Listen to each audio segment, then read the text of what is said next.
Hola, hola, hola, hola, buenos días. No, buenos días. ¿Cómo buenos Buenas días? tardes, buenas noches, ¿Cómo buenos buenos días. días? No, bueno, buenas noches ya. Desde Houston, Texas. ¿Cómo están? Un saludo especial. Y tenemos como invitados a estimado Raúl Palacios y a Eduardo Beltrán desde diferentes partes del mundo. Nos escuchan, nos ven. Y gracias y que pueden compartir con este espacio desde Los Ángeles, Raúl Palacios. Para mí es un gusto recibirte. Este día lo que vamos a hacer es hacer una evaluación desde nuestro punto de vista sobre un año de gobierno, El Salvador, para saber cómo lo hemos visto en un año.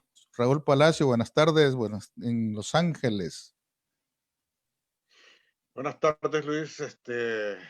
Siempre es un privilegio y un verdadero placer compartir tu programa, La Plática. Las veces que he sido invitado, para mí ha sido muy placentero conversar contigo y con tus otros invitados.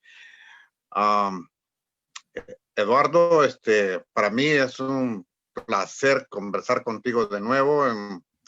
Lastimosamente, cuando hace casi 3 meses que fui a El Salvador, habíamos quedado de juntarnos y no fue posible. Cuando te envié los mensajes para reunirnos el mismo día, porque de alguna manera no los leíste y no pudiste estar ahí en esa conversación que tuve la oportunidad de compartir con otras personas, que a quienes tú ya conoces. Gracias, Luis, y estamos para conversar contigo. Gracias, Raúl. Eduardo Beltrán desde El Salvador, ¿cómo está?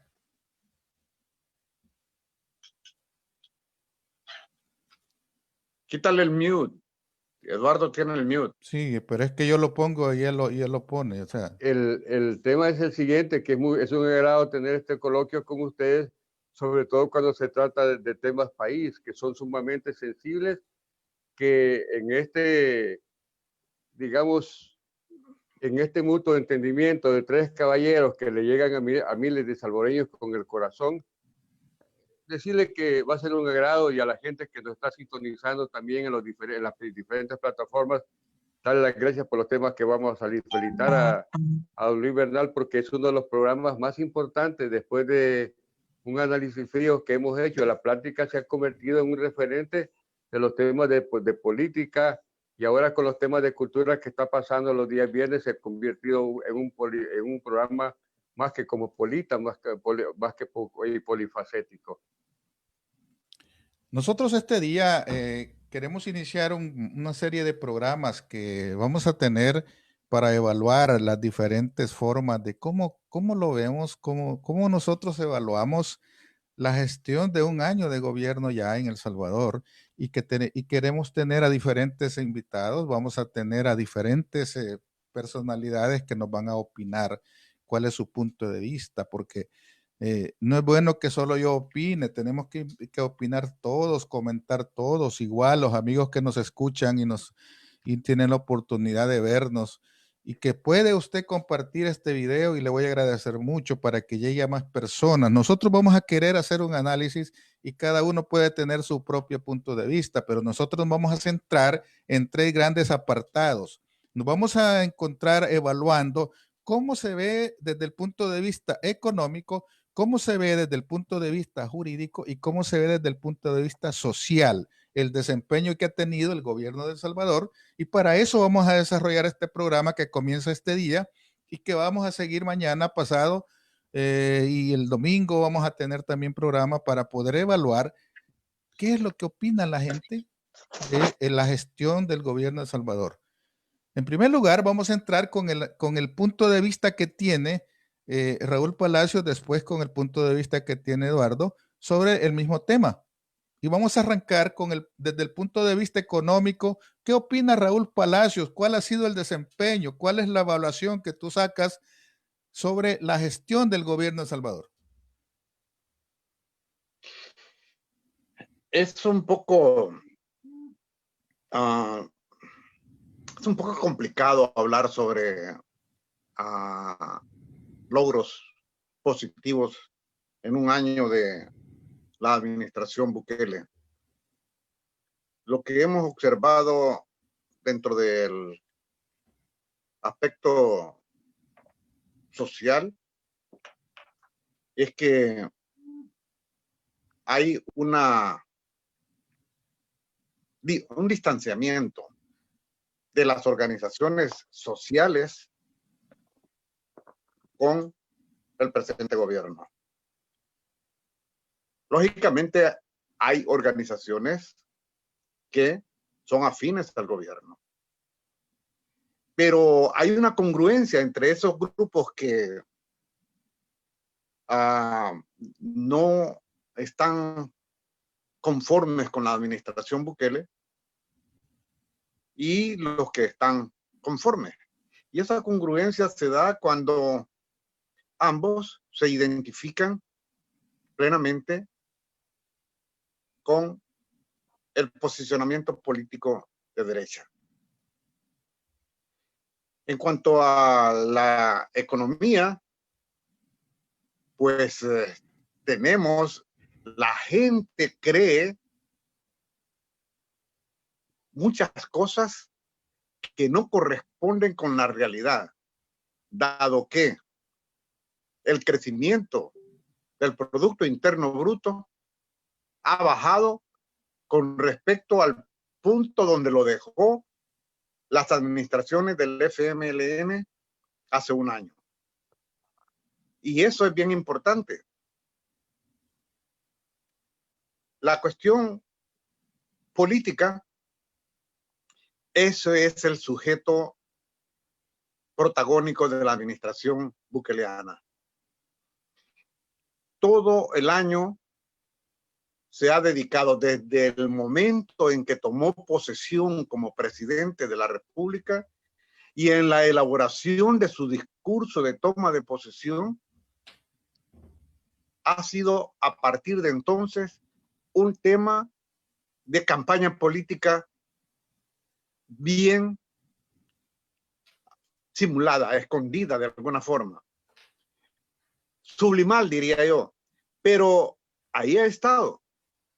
Es cuestión de que analicemos cada uno de los discursos por el lado, que relativamente son pocos, pero que su presencia en las redes sociales es a diario. Y hemos visto cómo desde el primer momento no hubo un discurso de buscar la unificación en aquellos puntos que son de urgente necesidad, en que todas las posiciones políticas, todas las organizaciones políticas con sus diferentes posicionamientos ideológicos políticos tienen que unirse, porque solo así se puede sacar adelante un país. Entonces, cuando vamos balanceando esos discursos políticos, hasta hoy en la última conferencia de prensa, no hemos escuchado nada más que ataques constantes, decididos, fuertes contra la oposición. La oposición ha tratado de alguna manera conciliar un tanto y trabajar con el gobierno de El Salvador. Pero el presidente, el Poder Ejecutivo con su primer magistrado, han sido retadores constantemente de la oposición y tratando de hacer quedar en ridículo a la oposición. En la medida que vayamos avanzando, vamos a poder ir especificando sobre los 3 puntos que tú nos has planteado. Ok, Eduardo, ¿cuál es tu punto de vista de acuerdo a lo que hemos hablado de cómo es la evaluación que nosotros podemos hacer de una gestión pública? Es importante dejarlo bien específico. ¿Cuál es tu evaluación al respecto, Eduardo? Yo quisiera, primeramente, buenas noches a la noble gente que nos está sintonizando, que ya estamos en materia. Yo quisiera llevar la temática, y perdón la palabra en singular, de una manera ordenada con el tema del aspecto económico. Yo creo que el aspecto económico es el eslabón principal de la economía de un país, pero dentro de lo que se llama del tinglado económico, un país no puede tener, digamos, progreso si el Ejecutivo busca de una manera, digamos, hasta cierto punto populista, entrar en una temática que a la larga, en vez de que nos haya dado más macroestabilidad económica, la economía ha ido en un tema de involución económica. Y los acontecimientos que se están dando hoy con este tema de la pandemia nos pone en una diferencia abismal con relación a los países de Centroamérica, porque aquí no nos engañemos. Sí, yo siempre he insistido que para ir al presente hay que irse al pasado. Tenemos que hacer una reconsideración de los temas, cómo el presidente llega y qué ofrecía el presidente para llegar. Y si analizamos fríamente que del tinglado del país, con cuántas personas ganó las elecciones, y al final de cuentas, esto tiene una incidencia porque nos damos cuenta que al no haber habido una segunda ronda, que ganó con el 53% de los votantes, y por supuesto que en un parón electoral de votantes de 5.268.411 votantes, él ganó las elecciones en sí, según con 1.454.000, básicamente 1.434.000. Eso fue lo que le dio el 53% para que no hubiese, digamos, esa segunda ronda. Y por un lado, creemos que el presidente se pudo vender bien con la cachucha para atrás y con los calcetines de múltiples colores, pero no teniendo un plan de gobierno organizado, sino que todo fue hasta cierto punto una copia de algunos puntos del FMLN en algunas facetas, en los temas de salud, por decir algunas cuestiones. Entonces, aparentemente que el presidente llegó a jugar a ser presidente y pegó. Ahora bien, ya sea por el desencanto de los dos partidos políticos, porque esto no tenemos que dejar de decir, el desencanto que teníamos nosotros permitió también que el presidente llegase a la primera magistratura de la nación. Y en ese sentido es importante decir que la economía, en vez de que vaya en avanzada, ahora nos encontramos con unos índices hacia atrás. O sea, ¿qué es lo que le está diciendo? Porque, por ejemplo, ya nosotros, la prima de riesgo del país ya se ha ubicado de la semana pasada arriba del 10%. El país pagaría más que el resto de países en Centroamérica por ubicar los títulos valores. Y al tocar estos temas es importante que decir que ya el país alcanzó ya el 10.29% la semana pasada, lo que lo ha ubicado el país arriba del promedio de Latinoamérica. Entonces, ¿qué le está diciendo eso? Que las casas como Morgan, Fitch, Standard & Poor's, Goldman Sachs, están diciendo que hay una preocupación por la economía del país. Ok, Adelante. Eduardo. Ok. Desde el punto de vista económico, nosotros siempre tenemos que tomar como referencia una cosa. ¿Cómo encontró el país, el gobierno y cómo está un año después? Económicamente hablando, Raúl, nos centramos en la parte económica únicamente y decimos, bueno, ¿El Salvador está mejor que hace un año o está igual o está peor? Bueno, en cuestiones de economía, tal como hice mención hace un momento, a los reportes de las organizaciones internacionales como el Banco Mundial y el FMI, además de otras organizaciones que chequean de alguna forma la economía de los países en todo el mundo. Esto indica que el Producto Interno Bruto de El Salvador ha disminuido con respecto al cómo lo dejó el FMLN en sus administraciones, que lo hizo crecer en más de 6 puntos, porque recibió el Producto Interno Bruto con menos 3.5 y entregó a la administración de Bukele con un 3 positivo, 3%. Eso indica que lo entregó en un crecimiento económico. Ahora bien, dentro de eso, la administración de Bukele ha realizado una labor en cuestiones de economía que nos está dejando en un endeudamiento enorme como nunca antes se había visto.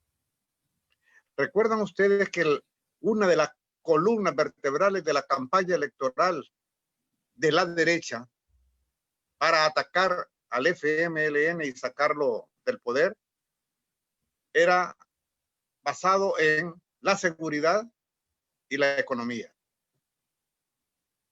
La seguridad fue la bandera que levantaron para atacar al FMLN como organización política y en el ejercicio de la administración pública.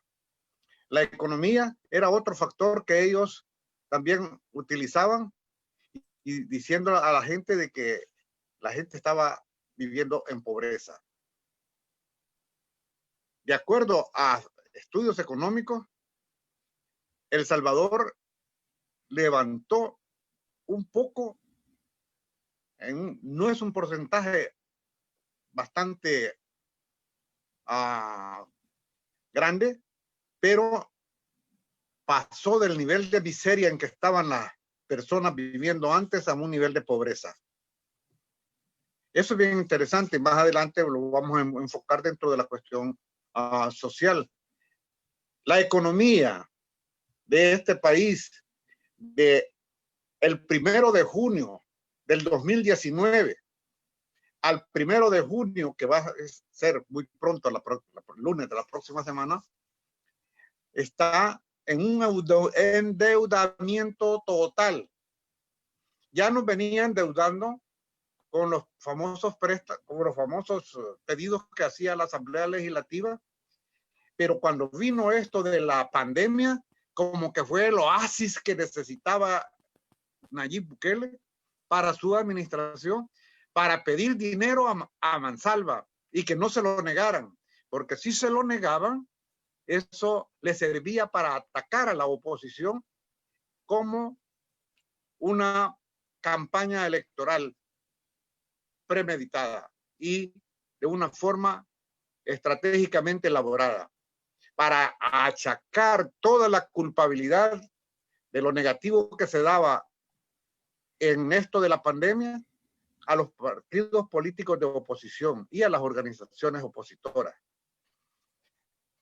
El endeudamiento al que nos está hasta ahorita, él niega que ha recibido 3,000 millones de dólares. Y estamos hablando no de 3,000 millones, andamos hablando de 4,000 millones de dólares. Y en efecto, es muy probable que no haya recibido las cantidades de dinero que le han aprobado. Una cosa es lo que aprueba la Asamblea Legislativa, es decir, le aprueba que puede gestionar de alguna forma, conseguir 3,000 millones de dólares, 2,000 millones al principio, 1,000 millones después y cerca de 950 millones antes gastados. Esto es un endeudamiento que ni siquiera nuestros bisnietos van a poder pagar. Entonces, estamos a futuro y no muy lejano a dejar a este país en una quiebra total. La economía, estimados amigos que nos escuchan, a ti que eres el anfitrión, Luis, y a mi amigo Eduardo, esta administración va a dejar nuestro país en total quiebra. Y la economía en los próximos 2 años será terriblemente desastrosa. Ok. Eduardo, ¿compartes ese punto de vista de Raúl, Eduardo?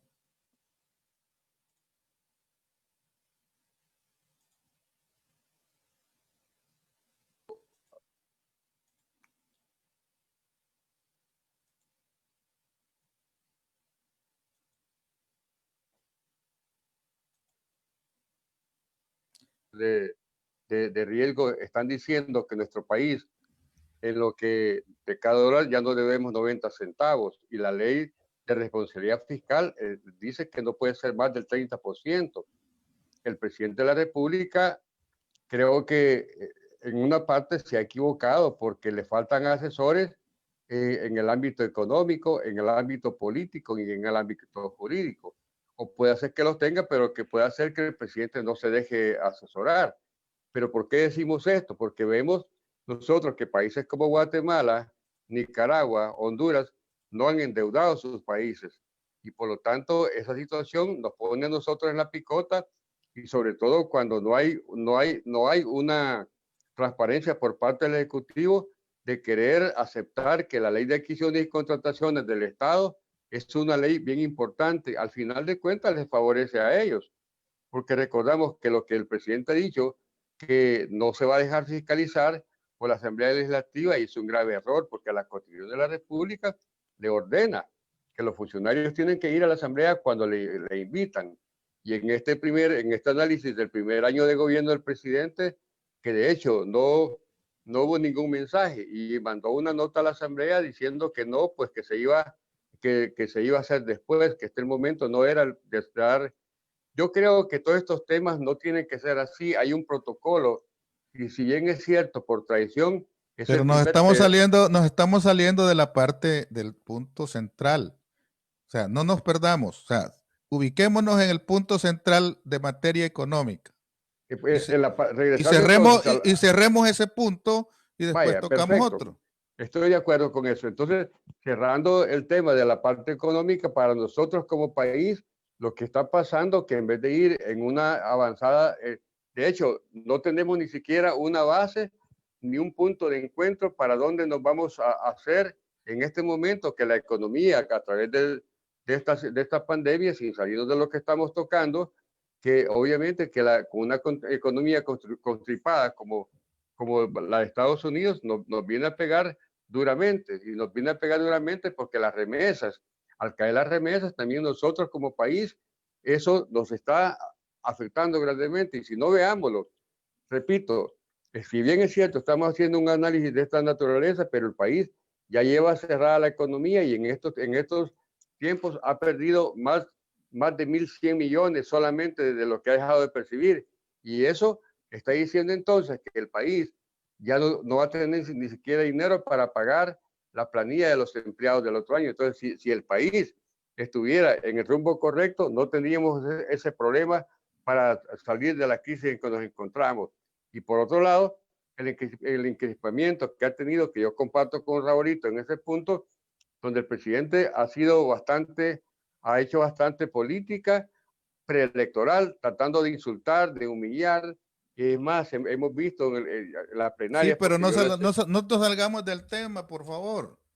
Ok, entonces, no nos salgamos pero del tema. Entonces, entrando de nuevo al ámbito político, al ámbito económico, el país en sí no tiene ton ni son de la economía que va a el país. No, ha retrocedido grandemente con relación a la economía, y eso es una cosa bien delicada para los intereses nacionales.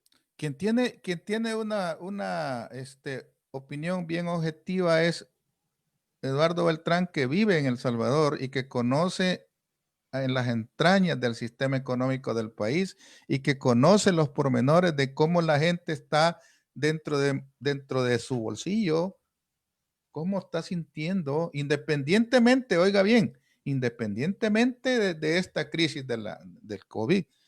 Independientemente de eso, estamos evaluando que el COVID vino en marzo, abril, mayo, 3 meses. Pero antes de eso, ¿Cuál era la situación de la economía en el país? No ha cambiado Bueno, mayor cosa, sino que se ha profundizado la crisis.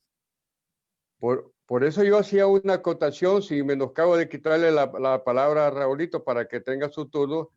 Nosotros lo estamos viviendo en carne propia. Por ejemplo, si bien es cierto, el presidente ofreció medicina amarga y de una manera como, digamos, como que se antepuso a los acontecimientos en la Plaza del Millón, donde se gastó $1 millón, que ese millón hoy no estaría sirviendo para miles de cosas, pero el presidente no esperaba gobernar en una situación tan crispada como lo que ha pasado. Y de hecho, él ha habido a crispar más desde el momento que se va a meter el 9 de febrero a la Asamblea Legislativa eminente armado sin salirnos de lo que Insisto, estamos Raúl, tocando. insisto, Eduardo, insisto, Sin salirnos de lo que estamos no se tocando. salga del económico.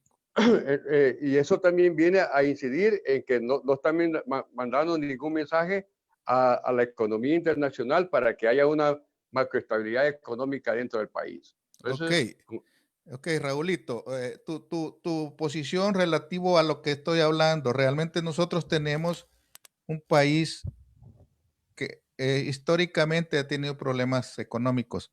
Sin embargo, se han profundizado en este periodo. Nosotros tenemos opiniones, nosotros tenemos argumentos, tenemos testimonios de gente de El Salvador, la cual está viendo problemas, está sintiendo el problema de que no avanza la economía, y esta crisis vino a profundizar la crisis. No es que esta crisis es la culpable de todo. ¿Estás o no estás en una posición de acuerdo con lo que yo estoy diciendo, Raúl? Yo habilito el micrófono, no lo toquen ustedes. Ok, totalmente. Lo que estás manifestando es una realidad. No podemos ir contra esa realidad. Yo hice una manifestación en mi anterior intervención sobre lo que es la economía. Me centré en eso. No quise irme hacia otro lado porque pienso que lo vamos a abordar más adelante. Pero fundamentalmente dejé en claro que el año que va a finalizar el próximo domingo es un año que la gente de alguna manera trata de, es decir, es tanta las simpatías que tiene Nayib Bukele que la gente aplaude cualquier cosa que él diga o que realice. Pero la realidad la estamos viendo aquellos que de alguna forma lo podemos ver un poco objetivo. Yo tengo un posicionamiento político, ideológico, que es ya conocido por muchos de los que me conocen de algún tiempo atrás, pero trato de ser objetivo. Y en ese sentido, no puedo decir de que la economía de nuestro país está mejor que hace un año, porque mentiría. Estamos mal, y estamos mal por lo que ha sucedido en los primeros 9 meses, y los últimos 3 meses vino a ser como el clavo que cierra la bóveda o la caja de un muerto. ¿Por qué? ¿Por qué digo esto? Porque la economía nuestra en estos momentos aún todavía no lo van a sentir, no lo están sintiendo lo que es la cuarentena y el encierro. Eso es una forma que va a ser determinante en nuestra economía, porque muchos negocios pequeños de la clase media hacia abajo, o mejor dicho, de los negocios medianos hacia abajo, muchos de ellos quebraron ya por estar cerrados. Y muchos de ellos no se van a reactivar.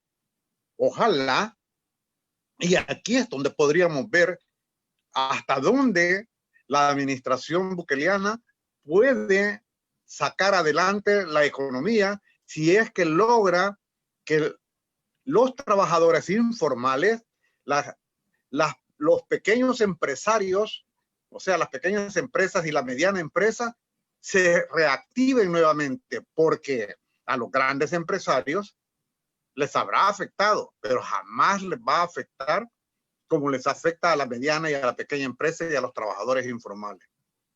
Estos son los que realmente mantienen la economía nuestra. Y estos son los que impulsan la economía nuestra, porque nuestra gente puede vivir gracias a esos trabajos informales, gracias a esos pequeños empresarios y a esos medianos empresarios. También no se puede negar que los grandes empresarios son influyentes en la economía, pero nuestro presidente, y digo nuestro porque soy salvadoreño, no porque haya votado por él ni porque simpatice con él, es que él, de alguna manera, ustedes recuerdan cuando la primera conferencia de prensa que da a raíz de este problema de la pandemia. ¿Con quiénes se reúne Nayib Bukele? Nayib Bukele se reúne a su gabinete de gobierno e invita a dos de los más grandes empresarios de nuestro país. Pero no aparecieron ahí ningún invitado que representara a la mediana empresa. Para colmo, y menos a la pequeña empresa, mucho menos a los informales. Entonces, pero también por cuestiones políticas, posicionamiento político, deja de lado a la empresa privada que está formando parte de la Asociación Nacional de la Empresa Privada, ANEP. Es ahí en esa organización donde están la mayoría de las empresas, por más que digan que las empresas formales están ahí organizadas, permanecen ahí, pero como tiene sus ataques virulentos con Simán, la familia Simán y la familia de Bukele, porque ambos están disputando el marketing salvadoreño, entonces ahí entran esos ataques personales y hacen daño a la economía de nuestro país. Lo que viene a futuro es algo que todos los que ahora aplauden en un momento dado van a tener que morderse o amarrarse las manos, porque no van a poder aplaudir el desastre económico que vamos a tener.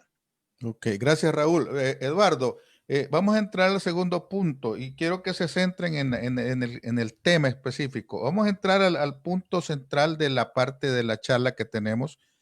Esta plática tiene como objetivo crear un poquito de opinión, y si los amigos que nos escuchan y tienen la oportunidad de vernos pueden comentar y opinar, con mucho gusto. Cualquier pregunta que quieran hacer a los panelistas está bienvenido. Nosotros como país en materia jurídica hemos avanzado en un año, Eduardo.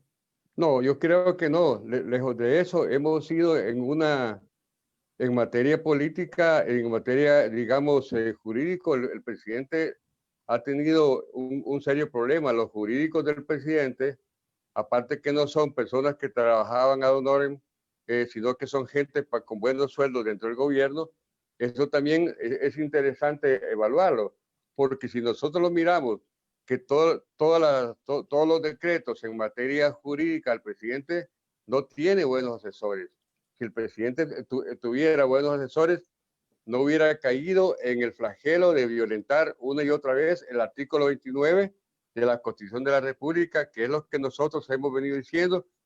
Lo que pasa es que cuando tocamos estos temas, si bien es cierto, la pandemia vino a poner de manifiesto en una gama de cosas, y al final de cuentas nos hemos caído que con esta situación que es a nivel mundial, si él hubiera tenido buena gente para que le manejase la situación jurídica, no hubiera caído en un vacío y en otro vacío. Y claro, el que muchos abogados, que ya se lo han dicho, grandes jurisconsultos, ya han atacado eso al presidente, y esto sin que todavía sea el primer año de gobierno. Entonces, ¿qué es lo que quiere decir? Que el presidente tiene que tomar una determinación para tener un verdadero cuerpo de abogados, porque si bien es cierto, el país ni siquiera se ha levantado, no se ha comenzado ni siquiera a despegar, la situación se pone más delicada. ¿Y por qué se pone más delicada? Porque si ya pasamos de un tema y estamos ya con el tema jurídico, situaciones que van a venir después con negocios internacionales y teniendo un tipo de abogados, parecen que, pero ninguno que no es abogado, hemos tocado los temas con una gran responsabilidad de país. Claro, pero con el objeto es que la ciudadanía esté enterada de primera mano de cómo se maneja la cosa pública. Y el aspecto jurídico tiene que ver mucho, básicamente, con estos temas de la vida nacional. Por ejemplo, la situación del encrispamiento que se da con la familia Simán, o en este caso con don Javier, de llegar al grado hasta de bloquearlo por temas de índole económico, político y social. Esto viene también a poner en manifiesto en el ámbito jurídico de que el país, en vez de ir en avanzada, hemos ido en una regresión. Y en ese sentido, pues yo comparto en este momento con usted de que sí, el presidente tiene que entrar, como decimos, en un cambio diametralmente opuesto. El presidente debería ser mucho más coherente en sentarse y buscar otros asesores, porque el país tiene grandes jurisconsultos. De hecho, ya Fabio Castillo, todo lo que le ha hecho el doctor Fabio Castillo, para ser respetuoso con el doctor, todo lo que le ha dicho él, que obviamente sí, una cosa es admirable del presidente Bukele, la capacidad que tiene él para tener ese discurso de 724 y estar agrediendo a los diputados y en el marco jurídico, la asamblea ha sido hasta demasiado bueno porque ni siquiera se han manifestado jurídicamente para que alguna gente que no se sabe si pagan los troles o no les paga, hay una violación de los derechos constitucionales no solamente de los diputados, sino también hacia la ciudadanía, con una gama de situaciones se han dado hasta con el tema de los varados. Ok, Raúl, no lo veo a Raúl. Raúl, ¿dónde está Raúl? ¿Te fuiste? Hola, Raúl. Raulito se está tomando una soda. No lo veo a Raúl. Adelante, Raulito. ¿Qué se me hizo, Raúl? Como que se le ha frisado la cámara, ¿verdad? No sé, pero ok. Cuando pueda entrar Raúl lo vamos a tomar en cuenta. Lo importante aquí es seguir tocando el tema en materia jurídica. Y esto me lleva a un punto donde en la historia del país yo nunca había visto que el gobierno se reuniera en una forma tan prolongada con la Asamblea Legislativa para ponerse de acuerdo en cómo elaborar una ley. Porque la Sala de lo Constitucional obligó a que se pusieran de acuerdo, ambos órganos en materia jurídica.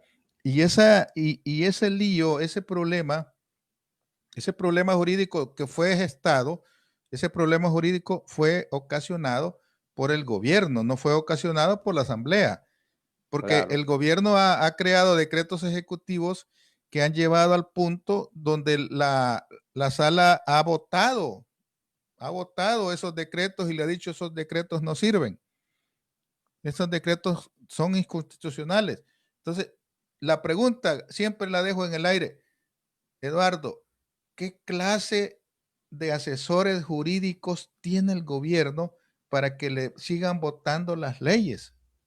El problema es ese, que por ejemplo, en materia legal, ellos tenían que ir de ir a sacar nuevos estudios y de aprender lo que le enseñaron a uno en la Universidad de El Salvador, que la sapiencia está en los libros y que cuando uno no conoce aquellos temas debería de consultar, y si no pueden, si ellos no saben, deberían de tener alguna empresa que les dé la consultoría jurídica para que el presidente no quede mal, porque la Sala Constitucional no solamente le ha votado varios. Y fíjese que es curioso, los tres poderes del Estado están haciendo la parte que le corresponde, y en la historia del país nunca se había dado este acontecimiento. Insisto, y lo vuelvo a tocar, en efecto, esta pandemia ha venido a hacer una gama de descubrimientos, y que por supuesto que para nosotros, el último decreto que hizo la Asamblea Legislativa, Para nosotros ese fue un señor decreto. Lamentablemente el presidente ni siquiera lo había leído en el ámbito jurídico, no le había dado interpretación jurídica los puntos romanos que estaban adentro de la ley y ya había dicho que no la iba a dejar pasar. Entonces eso es un capricho del presidente y todo estriba en el manejo de los fondos del Estado, en especial con la ley de adquisiciones y contrataciones. Entonces, al tener este tipo de conversatorio, creo que hay que ser bien responsable por la gente que nos está sintonizando, que es una gran cantidad de personas. Entonces, ¿qué es lo que le está diciendo la situación sociopolítica del país? Que el presidente no tiene, y no solamente en esa materia, acaba de pasar una cosa bien interesante con el tema que sin salirnos lo vamos a dejar para después, pero en términos generales ha ido dando tumbos, y el presidente no puede hacer que él lo escuche, pero son los jurídicos que en sí le falta mucho, que por ejemplo, nosotros nunca habíamos escuchado ese choque de trenes, como yo le llamo en el ámbito político, donde ese encrispamiento que se da, ¿cuánto tiempo llevan ya analizando estos temas? Cuando si yo fuera el presidente, agarro las dos leyes, esto es lo que yo tengo, porque aparentemente las dos leyes que tiene, como que si se lo hizo algún, como lo habíamos tocado con ustedes, extra cámara, alguno de la ESEN le hizo algún documento y ya la ESEN como que ya había hecho las leyes, con la gran diferencia que aquí, como nosotros lo dijimos en la plática, el objetivo era que agarraran la ley que ya tenían hecha y que esa ley básicamente fuera la ley que se aprobase para ganar tiempo y que el país no tuviera que esperar estos 60 días de tal manera que la economía se vaya dinamizando poco a poco. Porque no puede haber un espacio jurídico cuando una apertura jurídica sin una apertura económica. Y eso es interesante tocarlo en esta perspectiva y en este análisis frío del primer año de gobierno que va a tener el presidente de la República. Y es duro porque si el presidente pierde, vamos a perder todo, porque el presidente, si bien es cierto, la cantidad que está, que el 24.5% de los 5 millones que tenemos y algo de habitantes, que en realidad son 5.268.411 habitantes según las estadísticas del 2011. Entonces quiere decir que nosotros estamos en una situación bastante compleja en el ámbito jurídico. Pero ¿cuál es el efecto a nivel internacional de esos impases jurídicos que se tienen con los diferentes órganos?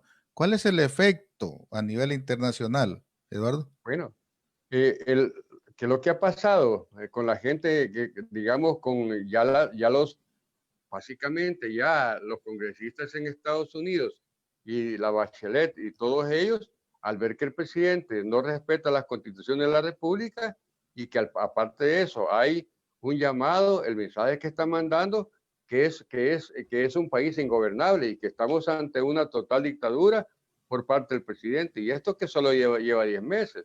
Y si a eso le agrega que se violenta el cierre de varias empresas en el país y donde también amenaza a quedarse y sobre todo hasta tocar el tema de las pensiones, que eso es un tema que no lo tenemos que dejar de tocar porque él ya está hablando sin salir de un tema, se mete a camisas de 11 varas, como el tema que está hablando ya de la nacionalización de pensiones. Y la preocupación de muchos es que si el presidente va a ahorrar, va a utilizar los ahorros de los salvadoreños para la pandemia. Y esa es una cuestión bien delicada al tocar estos temas. Entonces, el mensaje que está mandando al presidente, digamos, al organismo internacional, sobre todo en materia de seguridad jurídica, básicamente deja mucho que desear en este sistema. Ok, Eduardo. Raúl, estábamos hablando sobre qué efectos o cómo podemos ver la situación jurídica de El Salvador en este año. ¿Cuál es la situación? ¿Cuál es esa sensación que tú observas en un año? ¿Está mejor? ¿Está peor? ¿Cómo está esa situación jurídica en nuestro país? Bueno, tenemos una clara confrontación del presidente con los otros poderes del Estado. Y eso se centra en la situación jurídica de nuestro país. ¿Por qué? Porque se determina que los tres poderes del Estado tienen diferentes funciones y al mismo tiempo son controladores de uno del otro, y así se mantiene el equilibrio de poderes. Pero el presidente Nayib Bukele, desgraciadamente, no se ha sabido hacer llegar un asesoramiento con personas realmente competentes. Y si podemos ver, las personas que se encuentran allí, incluyendo al secretario jurídico de la presidencia, cometiendo graves errores públicamente, porque recuerdan que hace esta misma semana fue convocado a la Asamblea Legislativa el presidente para que fuera a exponer sus razones para hacer posible una extensión de la emergencia. No llegó el presidente y mandó a su asesor jurídico, a su secretario jurídico. Y ustedes lo habrán escuchado cómo quedó en ridículo. No dominaban ni siquiera la propuesta que ellos mismos habían realizado. Es decir, ellos le presentaron una propuesta al presidente de la República, el presidente la toma como propia y la envía a la Asamblea Legislativa. Y cuando manda a sus representantes, que fueron quienes precisamente trabajaron en ello, no pueden sostener lo que ellos manifestaron y desconocen su propia propuesta. Y ahí los dejaron en evidencia. No es cosa que Raúl Palacios se la está inventando, o porque Raúl Palacios no simpatiza con el gobierno está diciendo cosas que no debe. Aquellas personas que tienen conocimiento del derecho saben que eso fue ridículo. Ahora bien, ¿por qué estamos en una situación precaria jurídicamente? Porque el presidente de la República estimó que él podía tomarse las atribuciones que le correspondían a la Asamblea Legislativa y más todavía. Se atribuyó el derecho a que a las atribuciones que le corresponden a la Sala de lo Constitucional le corresponden a él. Eso es una verdadera aberración política y una verdadera aberración del derecho constitucional que la gente común no sabe ni papa de lo que es derecho constitucional, ni sabe ni papa de lo que es establecer las diferencias de cuáles son las funciones del poder ejecutivo con el poder legislativo y el poder judicial. Y resulta que basta que el presidente diga que todos están en contra de él y todos saltan aplaudiendo y diciendo, señor presidente, el 97%, ahora dicen 98% y algunos se atreven a decir hasta el 100%.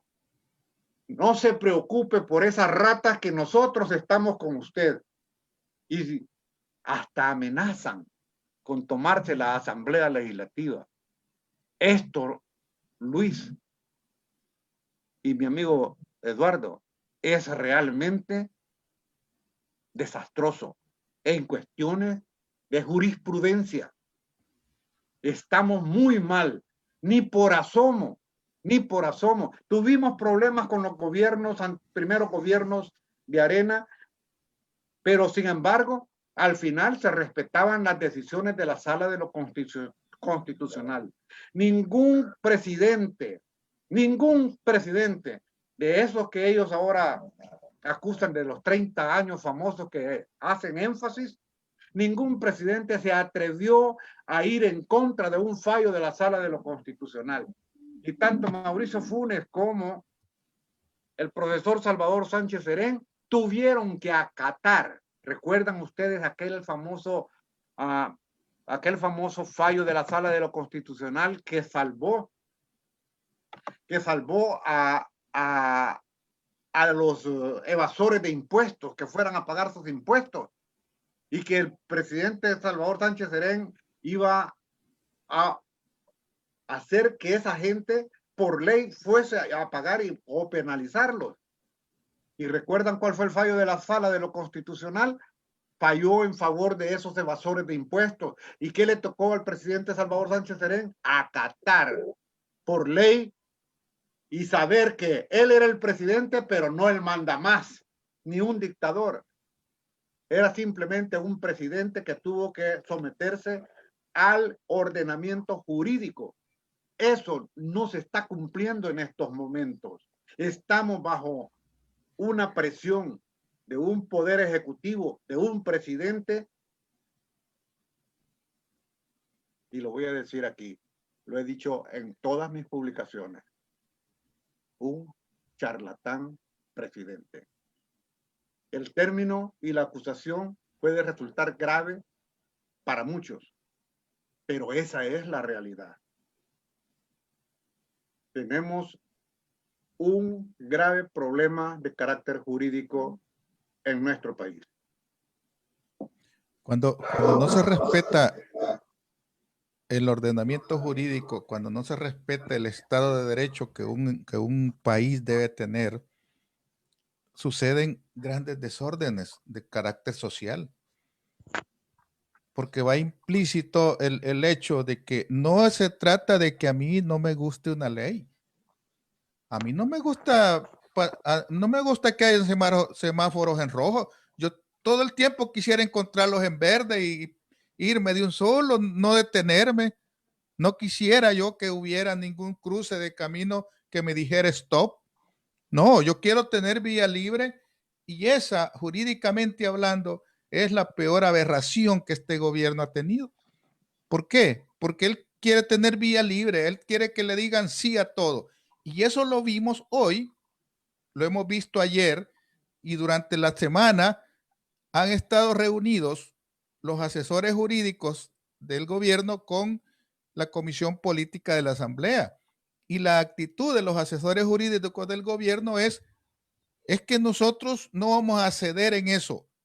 Se va a hacer así como nosotros lo hemos propuesto.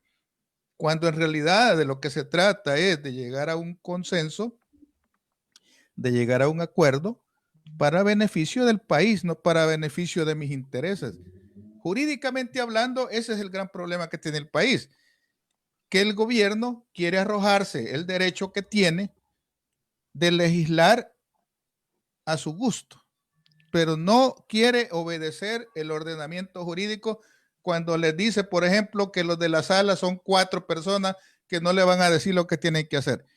Internacionalmente le han dicho los gobiernos, las Naciones Unidas, Amnistía Internacional, la Comisión de Derechos Humanos, se lo ha dicho el Congreso de Estados Unidos, se lo han dicho, respete el Estado de Derecho. Porque eso es el principio de cualquier democracia. Y eso repercute ¿en qué? En un desorden social. Socialmente hablando, la sociedad salvadoreña está mejor hoy que hace un año, Eduardo. Bueno, mire, es que por eso es interesante cuando venimos a tocar estos temas acá, que las redes sociales las tenemos full, de la gente que está viendo el programa. Le voy a decir, aquí no, yo vuelvo a insistir que como para ir al presente hay que ir al pasado. Nosotros no estamos bien, y si no, esos que apoyan al presidente que se toquen la bolsa, y si tienen $400 en este momento para comer, y aquellos que piensan que El Salvador es la nueva Dubái de Centroamérica, que regalen todo en Estados Unidos, ya sean que los que apoyan y que regalen todo allá, o que lo simbólicamente y que eso lo vengan a donar acá. Te voy a decir una cosa, no es cierto. ¿Y por qué no es cierto? Porque nosotros, haciendo una retrospectiva, el 16 de enero de 1992, se firman los acuerdos de paz.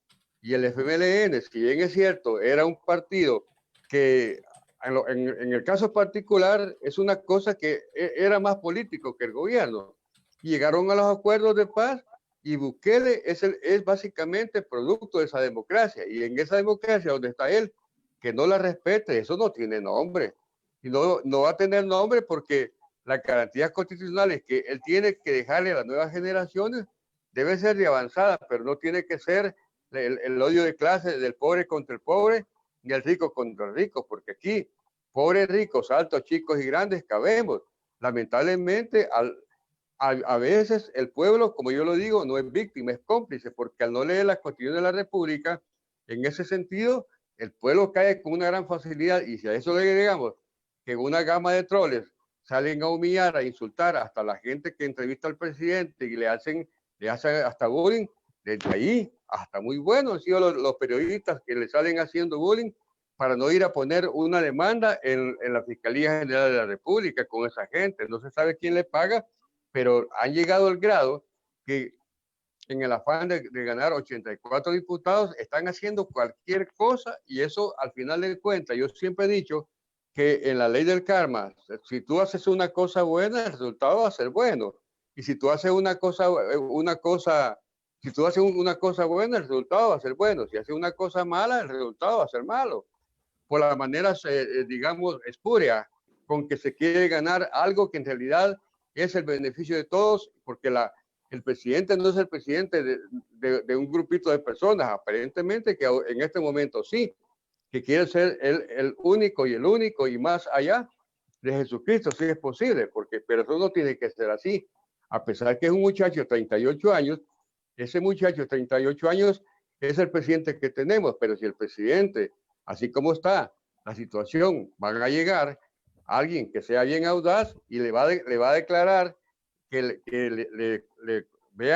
le apliquen el decreto 131, le van a, en el literal número 20 de la Constitución de la República, para que le haga un análisis psicológico para ver qué es lo que pasa con el presidente, para quitarle el fuero. Y llegar a una situación tan delicada como esa, no creo que sea necesario. Si en este caso, como yo lo dije en otras pláticas que hemos tenido acá con usted, si el presidente fuera mucho más, digamos, más consecuente, agarra las dos leyes, este sí, este no, este sí, pero el tema no es ese. El tema es el manejo de los fondos del Estado, que no quiere, que ni siquiera quiere dar un balance de cómo están en las arcas del Estado y en qué lo ha gastado. Por ejemplo, en esa medicina que ya se perdieron $475,000, ahí alguien tiene que tener responsabilidad patrimonial, porque la Fiscalía General de la República tenía que ver, claro, al tener el presidente que era galana, él se puede dar el lujo de comprar sin la ALACAP, pero si ya tiene la ALACAP, uno que ha manejado los fondos del Estado y sabe cómo funciona, no va a poder jugar ni siquiera, va a jugar con la Corte de Cuentas, porque la Corte de Cuentas no es un empleado del gobierno. Y al no ser un empleado del gobierno, la Corte de Cuentas puede llegar, señores, aquí estamos, ¿cómo están las especies fiscales? ¿Cómo está la documentación? Cuentas claras, a ver cuánto. Y claro, y mire qué interesante esto, Luisito y amigo televidente y don Luis Bernal, los que nos están viendo. Esto es una cosa así. La Corte de Cuentas cuando llega no anda preguntando, y el presidente no le puede dar un informe a la Corte de Cuentas porque no son sus empleados. Entonces, al no hacer eso, el marco jurídico constitucional se vuelve otra vez a trastocar, y en ese estira que encoge, ¿para dónde va el país? Pues, y la preocupación es que la gente no se va a morir de la pandemia, sino que se va a morir de hambre, como lo hemos pasado nosotros, experiencia propia, pues.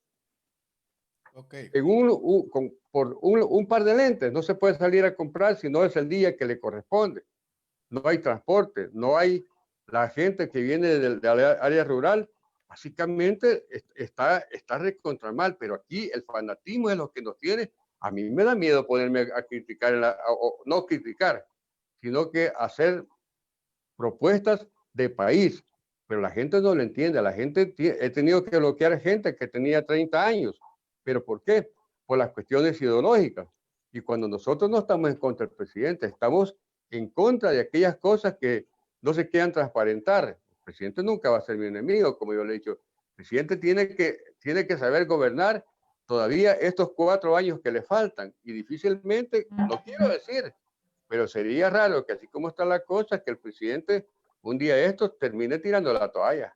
Y se lo voy a decir, y lo vaticino, porque la situación, lo que le ha dicho el presidente en una entrevista esta mañana, que básicamente que ya Caro Recinos ha dicho, Carito Recinos, que nosotros la hemos entrevistado cuando fue el presupuesto general de la Nación, en especial para la plática, ha dicho que el presidente sin los recursos no puede manejar el país.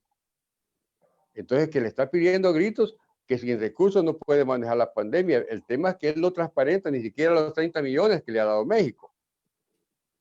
Ni siquiera. Entonces, en la medida que él tenga, por ejemplo, el acceso a la información pública, el secretario privado ha dicho él que no lo pueden hacer porque no pueden poner a las personas que trabajen a que trabajen para transparentar y que un ciudadano, porque eso iba en la ley que hizo la Asamblea, y bien hecho, pero que si ellos quisieran, hoy estamos en el año 2020, así como han puesto ese teléfono, que esa idea está buena, el 229 que usted llama, por lo menos llama, le atienden y aunque no le den la ración de comida.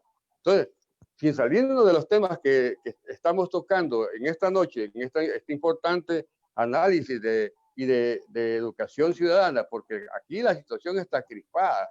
Entonces, en ese sentido, si nosotros lográsemos enrutar el barco, el que llegue a agarrar el poder, que en el 2024 va a encontrar básicamente un país como una Grecia en crisis. Y al tener una Grecia en crisis, solo que en vez de que se llame Grecia, se llama el Salva, que es de un lado y el Dos de otro, que ese grupito de ese millón y algo de personas, que no es como dice el presidente o los fanáticos de él, le están haciendo más daño al presidente que bien. Y es ahí donde tenemos que hacer el llamado. La gente está escribiendo en las redes sociales muchas cosas positivas, pero por una cuestión de orden, vamos a seguir con en este tema. Entonces, en el ámbito generalizado, le ha quedado todavía porque como el presidente no esperaba esta pandemia y nadie la esperaba, si no tenía un plan de nación, habiendo tenido un plan de nación, no hubiera tenido que salir como cuerpo de bomberos, así que vamos a hacer un hospital de 70 millones acá, y este es el momento de la autoridad. Yo como presidente de la República, yo lo primero que hubiera hecho, vaya, los que quieran trabajar con nosotros, bajemos un poquito, porque aunque $1 o un penique que se ahorre ahora, básicamente en el corto, mediano y largo plazo, van a ser 15 o 20 dólares. Ok, Eduardo. Se ahorra el país.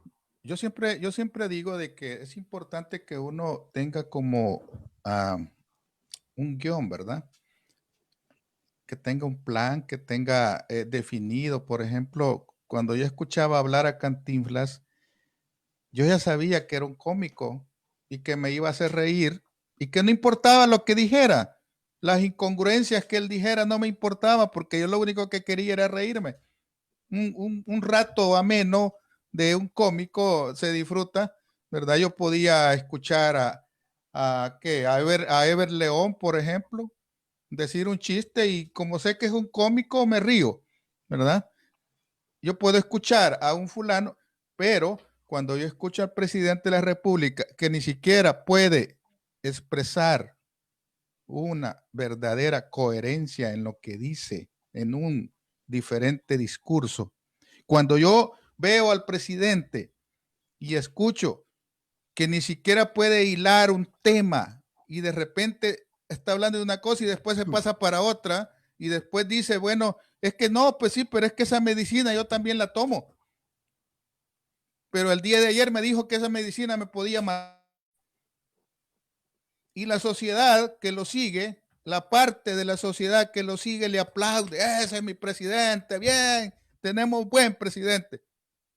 Y a mí esa parte social, a mí me preocupa. A mí como salvadoreño me preocupa escuchar a un presidente que ni siquiera puede hacer un discurso, ni siquiera puede por lo menos expresar un discurso coherente ante la sociedad. Pero hay un grupo de la sociedad que es fácilmente manipulable y eso me ha llevado incluso a mí a hacer a un lado amistades, familiares, porque no tienen claridad de a quién están siguiendo.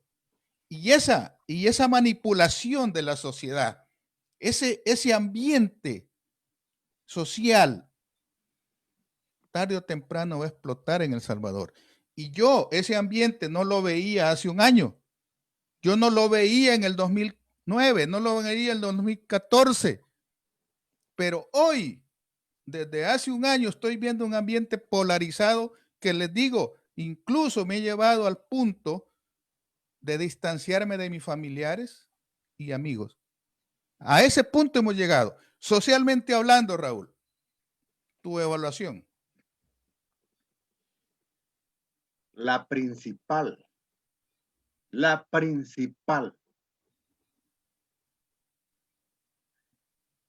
acción, deber, derecho que el primer magistrado de la República debe tener en su plan de gobierno, en su proyecto de gobierno, es el bienestar social, porque así se lo ordena nuestra constitución política.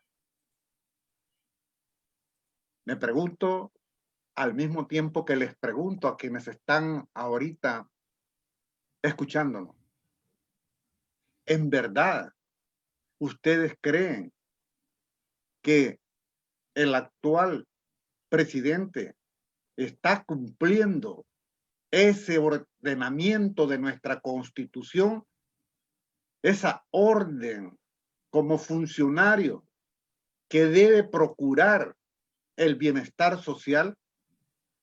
Algunos dirán que sí, aquellos que siempre aplauden. Algunos dirán que no, aquellos que lo criticamos. Algunos podríamos evaluar y poder poner en la balanza qué ha hecho bien en el ambiente, en el trabajo social como primer magistrado de la República. Si tengo en la balanza a mi mano izquierda y a mi mano derecha lo bueno, lo malo. Lo bueno, si lo tengo en mi mano izquierda, está a este nivel. Y lo malo está muy por debajo de ese nivel.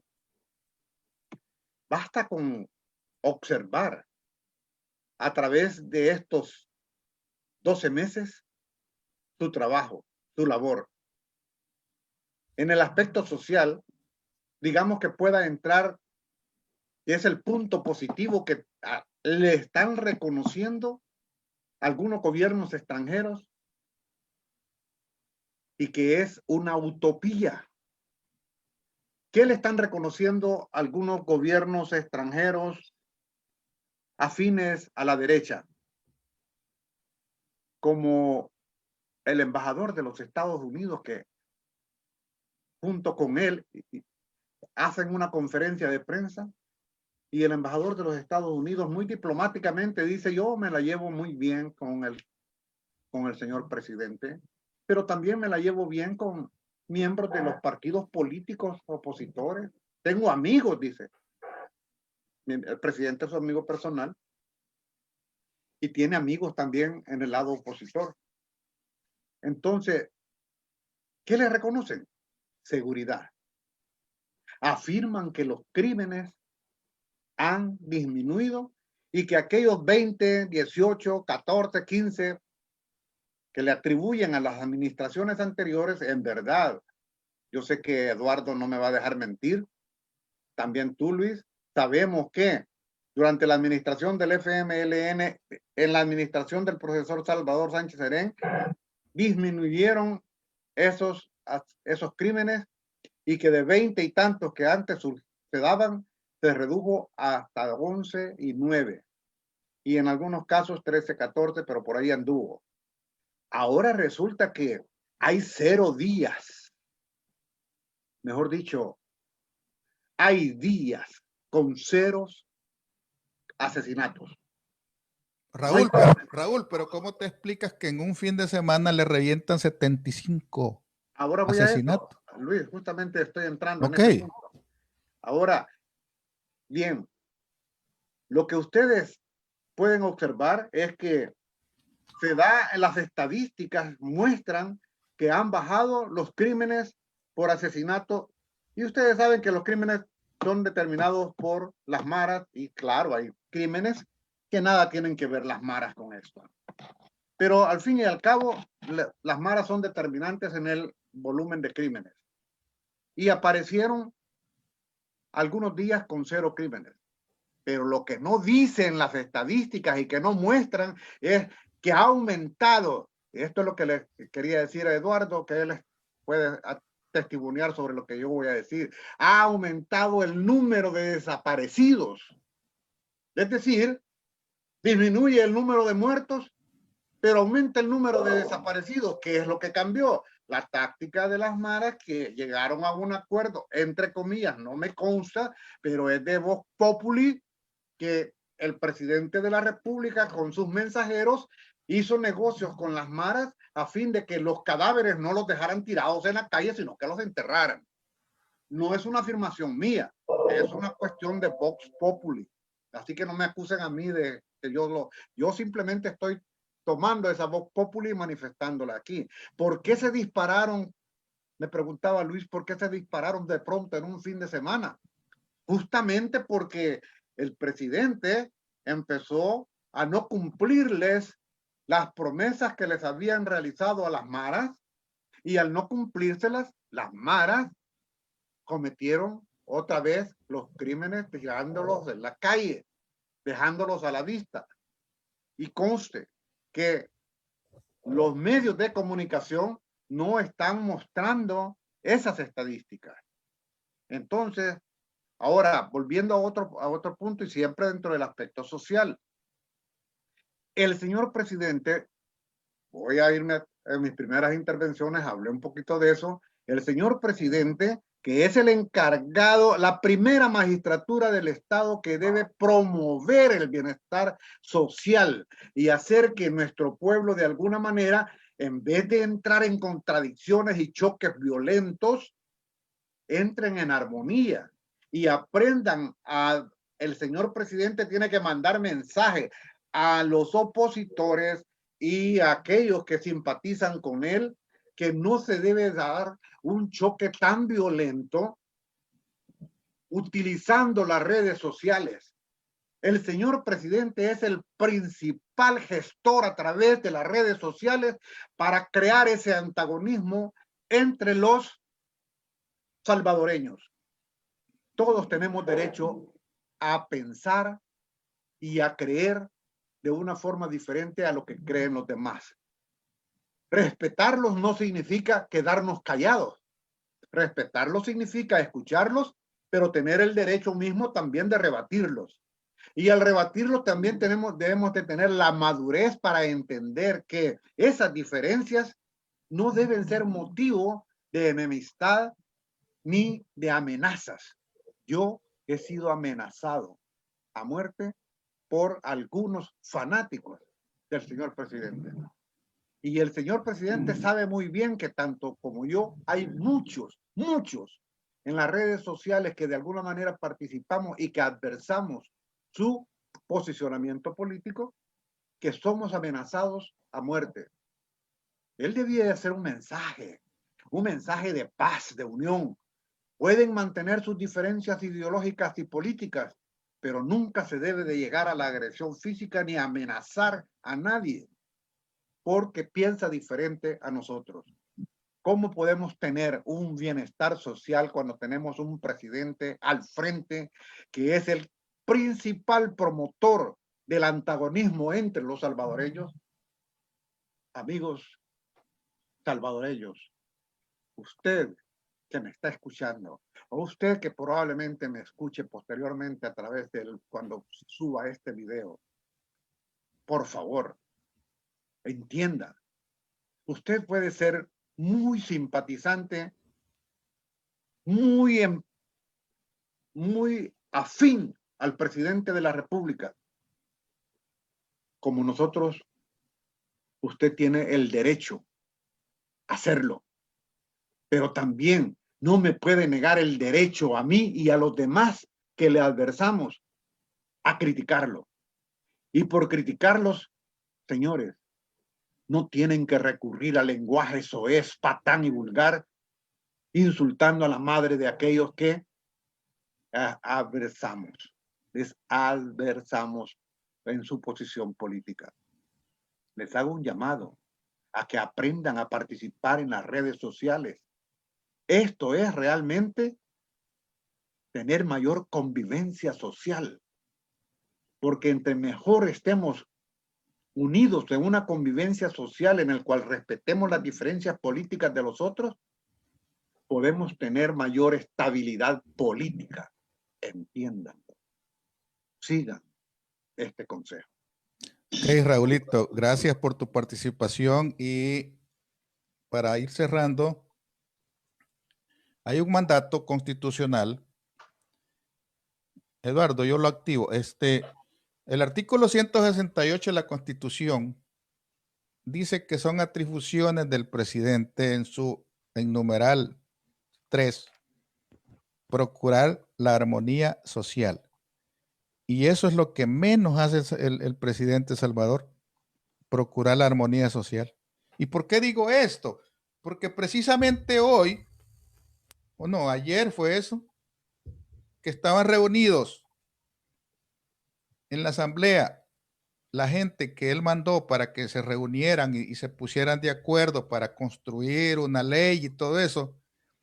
Ayer, en plena conversación que tenían los diputados con su gente, él emitió un comunicado en su red social diciendo que los diputados son delincuentes, que los diputados son no sé qué, que le va a dar fuego a la asamblea. Está incumpliendo el artículo 168 en su numeral 3, que dice procurar la armonía social. Esos mensajes de odio, esos mensajes de división, que el único objeto que tiene es jalar adeptos, en lugar de ayudarle, le está haciendo daño. Necesito que me des tus palabras finales para ir cerrando este programa, Eduardo. Bueno, primeramente le voy a decir una cosa y le voy a decir con el dolor. Mire, yo, aunque le conozca al presidente, yo no voy a hacer un alcahuete. ¿Por qué? Porque le voy a hacer más daño a él y al país y a las nuevas generaciones que tienen la obligación moral de tener una nueva cultura de paz. Si los acontecimientos sociopolíticos donde yo he perdido un hermano durante la guerra, pero el hecho de que yo haya perdido un hermano en la guerra no me va a hacer un revolucionario que quiero agarrar las armas. Al contrario, me la aguanto en mi corazón, que descansen los 70,000, 80,000 personas que murieron en la guerra, pero eso no nos tiene que hacer volver a la guerra. Y lo delicado es que cuando nos vamos a la guerra destruimos el erario nacional y los niños son los que pagan el pato, las niñas. Y esas niñas que tienen un derecho a un mejor futuro, a esa generación es la que tenemos que trabajar. Y fíjese que lo que usted está diciendo, abajo en ese que estaba diciendo usted, que en ese inciso, que está bien claro para ir cerrando ya el tema, pero también, no solamente a eso, al presidente tiene la responsabilidad de respetar, de celebrar los tratados y convenciones internacionales, someterlos a ratificación de la Asamblea Legislativa y vigilar por su cumplimiento. Y por otro lado, nosotros al ser firmantes de los tratados de libre prensa y expresión de la UNESCO, en este año de gobierno del presidente, él está obligado a tener un discurso de relaciones internacionales de otro nivel. Pero si él, por ejemplo, acaba de decir que vayan a una oración por lo que quieran, y por otro lado viene el querido presidente, porque yo nunca le voy a odiar a él ni nada, y lo que yo quiero es que a este país le vaya bien, como lo mantengo y lo sostengo. Pero si ahora viene, por un lado, estira la piedra y esconde la mano, ¿en quién podemos confiar? Pues?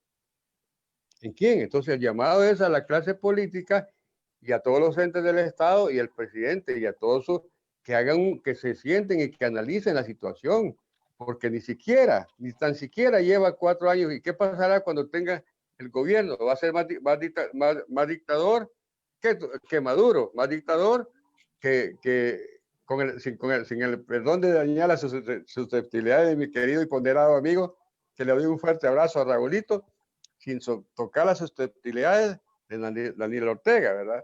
Entonces, ¿por qué? Porque en política, izquierda o derecha, llega el momento en que son importantes, pero eso no genera la macroestabilidad sociopolítica que estamos buscando. En la medida que todos aprendamos a tener el consenso y no el disenso, en esa medida va a salir adelante el país. Entonces yo le quiero dar las gracias a usted por esta participación que me dio, que aquí ya el teléfono se nos descachirló todo, ¿verdad? Pero aquí estamos arreglándonos para poderle llegar a ustedes. En pocas palabras, y siendo bien honesto con esta conversación con ustedes, es una responsabilidad de todos generar la paz social, y la paz social comienza en casa, desde el buen trato con la gente, desde el buen trato que podemos tener todos, y en la conservación de las amistades, que en política no tenemos que perder la cabeza porque alguien no piensa igual que yo. Y aquí lo amenazan a uno y le dicen, te espero en tal parte, y a veces con tanto loco, yo he llegado a pensar que un día de esto el presidente, alguien se va a meter, digamos, en muchas bombas así, que vive el presidente Bukele, y aquellos que no están, se va a tirar y ahí van a hacer lo que se llama la línea lícita. Esperamos que no sea así. Y tal vez le puede ser bien extremista, pero ¿por qué? Porque van a seguir una línea musulmana que no es la que queremos nosotros. Entonces el presidente tiene la responsabilidad en su primer año de gobierno de analizar y de pensar, Beltrán me acaba de decir esto, me duele que me lo diga Beltrán, pero él bien sabe que yo paja no le voy a, y con el perdón de ustedes, mentiras no le voy a dar, porque en la medida que nosotros avancemos, en esa medida todos vamos a ganar. Ok, Eduardo, muchas gracias. Yo quiero recalcar algo bien importante, porque dicen que cuando alguien está libre de pecado, que tire la primera piedra, ¿verdad? Y el menos indicado para decir que en la asamblea hay delincuentes es el presidente de El Salvador, porque podemos ir por nombre y apellido los colaboradores que tiene en su gabinete, y de todos los santos que tiene en su gabinete vamos a empezar a descubrir quién tiene antecedentes penales: Alejandro Mason, José Navarro, Ernesto Sanabria, ¿cómo se llama este? Javier Castro, y vamos a encontrar un sinfín de gente que son delincuentes comprobados con antecedentes penales, y que solo el gobierno de El Salvador ha sido capaz de darles trabajo, porque nadie les daría trabajo a delincuentes como los que tiene él en su gabinete. Sin embargo, él se arroga el derecho de decir que los diputados son delincuentes sin pruebas, porque si tiene pruebas que las vaya a denunciar, ¿no? Pero esa actitud de sembrar odio en la sociedad es la que yo jamás le voy a aceptar a ningún líder, porque los líderes están obligados a mantener esa armonía social. Y de 100 comentarios que yo tengo en esta transmisión, la mitad dice algo bueno, la otra parte, la otra mitad de ese 50% dice que todo está más o menos, y el 25% empieza a tirar piedras. Porque esa es la actitud que le han enseñado, eso es lo que ha aprendido el fanático. Y por eso es que es importante dejar clara la posición. Aquí no estamos hablando de partidos políticos, aquí estamos hablando de sociedad salvadoreña, donde es importante que un líder político de El Salvador se esfuerce por hacer el bien, se esfuerce por mantener unida, en armonía, a esa sociedad. Ese es el papel que le asigna a un líder como el presidente. Y en un año, en lugar de unir a la sociedad salvadoreña, la ha dividido más de lo que ya estaba. Eso no se vale. Raulito, te agradezco el tiempo y quiero que te despidas de la audiencia, no sin antes decirte que vamos a tener más programas siempre. Cuando tú quieras, este espacio es tuyo. Saludos finales, Raúl. Gracias, Luis. De nuevo, mi agradecimiento profundo a tu persona por tomarme siempre en cuenta, darme un espacio para que yo pueda expresar mis opiniones. Agradecerles a las personas que nos sintonizaron este día, aquellos que de alguna manera están afines a mi propio pensamiento político ideológico, como al de Eduardo, el tuyo, Luis. y a aquellos que de alguna forma no están de acuerdo con nosotros y que emitan sus comentarios ahí, que argumenten, hagan comentarios razonables, que eso es lo interesante. Entre más razonables son los comentarios, mayor oportunidad de diversificación de ideas y de llegar en algún momento a cierta congruencia. Eso es lo que nos va a ayudar mucho. Yo quiero finalizar haciendo énfasis en lo siguiente. ¿Por qué yo digo que tenemos a un presidente charlatán? Pues miren, bien sencillo. Ustedes saben lo que es charlatanería. No voy a darles yo concepto y definición de eso. Ustedes lo saben muy bien. Pero recuerdan ustedes que este presidente prometió que en los primeros 90 días de su administración haría llegar a Mauricio Funes a los tribunales de El Salvador, como que, vean si no es una charlatanería. ¿Acaso le corresponde al presidente de la República, el jefe de Estado, el del Poder Ejecutivo, algo que le corresponde única y exclusivamente al Poder Judicial? El Poder Judicial es el que tiene esa obligación, no el presidente de la República. No se le cumplió, no lo cumplió, y Mauricio Funes sigue en Nicaragua. La creación de una CICIS la hizo finalmente a su manera. ¿A dónde están los resultados de esa CICIS? ¿A quiénes está investigando esa CICIS? Investiga a los opositores. Pero hay tanta evidencia mostrada en el gobierno actual que no está investigando nada. Bueno, veremos, démosle la duda y que en el futuro, bueno, la verdad es que no van a hacer nada contra este gobierno. Ahora, la seguridad fue su plan integral. La seguridad es una utopía, entiéndanlo. Yo estuve en El Salvador hace unas semanas atrás, unos pocos meses atrás, antes de que comenzara la pandemia. Logré salir porque la pandemia, antes de que saliera, ¿no? De que se diera la cuarentena, quiero decir. Y a mí me consta, he tenido que agarrar Uber, taxis, y me consta cuando los taxistas me tienen que decir, mire, lo voy a ir a dejar, pero ahí es un poco peligroso y tenemos que pagar renta, ya sea para la entrada o a la salida. Usted lo puede ver o no lo va a ver, depende de en qué momento me cobran. Entonces, no hay, es una utopía hablar de que tenemos un plan integral efectivo de seguridad. ¿Se acuerdan de aquello de que se iba a eliminar el gasto secreto, la partida secreta?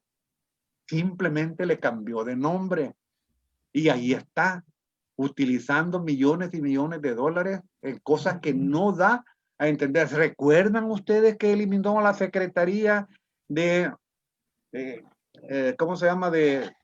Transparencia. De transparencia. ¿Recuerdan eso? Y la baja de asesinatos bajaron, aumentaron los desaparecidos. Si no me entienden por qué a este señor presidente le etiqueto como charlatán, pues es vuestra opinión. La mía es esa. Gracias, Luis. Gracias por tu espacio y nos vemos enseguida. Cuantas veces me invites, aquí estaremos. Eduardo. Gracias a los amigos. Hasta pronto, Eduardo, y nos vemos en otra ocasión. Gracias a los amigos que tuvieron la oportunidad de acompañarnos en este programa. Y yo solo quiero dejar un mensaje. Mire, si usted es de las personas seguidoras del presidente y se conforma con el 92% de una muestra de 1,000 personas, lo felicito porque está en lo cierto, ¿va? Tiene el 92% a 1,000 personas que le preguntó de los 7,5 millones del salvadoreños. Y se conforma con sacar una muestra de 1,000 personas y eso lo hace feliz, creyendo que con ese 92% usted tiene la aprobación de la mayoría de El Salvador, pero no se fija en que el 55% de la población dice que no está haciendo bien las cosas, porque usted solo toma la muestra de 1,000 personas. le voy a tomar la muestra yo también de 1000 personas y le voy a decir que 55%, o sea, la mayoría, dice que no está haciendo bien las cosas. Y en la medida en que usted me convenza a mí que los 7 millones dicen que está bien, en esa medida usted va a sentirse más feliz. Pero mientras no me demuestre así, todo sigue siendo, como dijo Raúl, una utopía. Una utopía que solamente se la creen los fanáticos. Y los fanáticos son aquellos que son capaces de aceptar cualquier cosa si viene del líder que apoyan. Gracias, amigos de la plática. Buenas noches. Para mí fue un gusto saludarlos y espero que nos saludemos. Mañana tendremos a una periodista llamada Carmen Rodríguez y con ella vamos a hablar sobre el mismo tema desde la óptica periodística, cómo visualiza ella, cuál es su evaluación. Mañana los espero a la misma hora, 6 de la tarde, hora El Salvador. Buenas noches, cuídense, gracias.